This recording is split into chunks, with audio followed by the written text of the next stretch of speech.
இப்ப நமக்கு விரோதமா சத்துரு எழும்புனா உடனே அவங்கள தேவனை அழிக்க மாட்டார், அவங்கள வச்சிருப்பார். நீ பாரு, நீ யாரை பகைக்கிற, அவங்கள நான் உயர்த்திக்கிட்டே இருக்கேன் பாருன்னு சொல்லி அவங்க கண்களுக்கு முன்பாக உங்களை உயர்த்திக்கிட்டே இருப்பார். உங்களுக்கு ப்ரொமோஷன் கிடைச்சிக்கிட்டே இருக்கும், புகழ் வந்துகிட்டே இருக்கும், மேன்மைப்படுத்தி கொண்டே இருப்பார். அதை பார்க்க பார்க்க அவங்களுக்கு எரிச்சலும் கோபமும் தான் பெருகி கொண்டே இருக்கும். தங்களுக்கு தாங்களே சாபத்தை வருவித்துக் கொள்ளுவாங்க.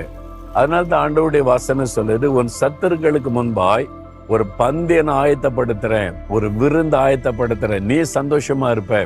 அதை பார்க்க பார்க்க அவனுக்கு இன்னும் எரிச்சலும் பொறாமையும் தான் உண்டாகி தனக்குத்தானே அழிவை உண்டாக்கி கொள்ளுவான். அதனால தான் ஆண்டவர் சொல்லுகிறார்.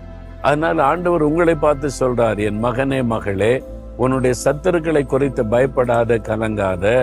அவர்களுக்கு முன்பாக உன்னை நான் ஆசீர்வாதத்தை மேன்மைப்படுத்துவேன், உன்னை உயர்த்தி கொண்டே இருப்பேன், உனக்கு புகழ்ச்சி கனத்தை தந்து கொண்டே இருப்பேன்னு ஆண்டவர் சொல்றார். இப்ப சந்தோஷம் தானே? அப்ப எதுக்கு அவங்களுக்கு ஒருத்து கவலைப்பட்டுக்கிட்டே இருக்கணும்? அவங்களுக்கு பத்தி எதுக்கு நீ வருத்தப்பட்டுக்கிட்டே இருக்கணும்? லீவ் இட், உதறி தள்ளிட்டு போய்கிட்டே இருங்க.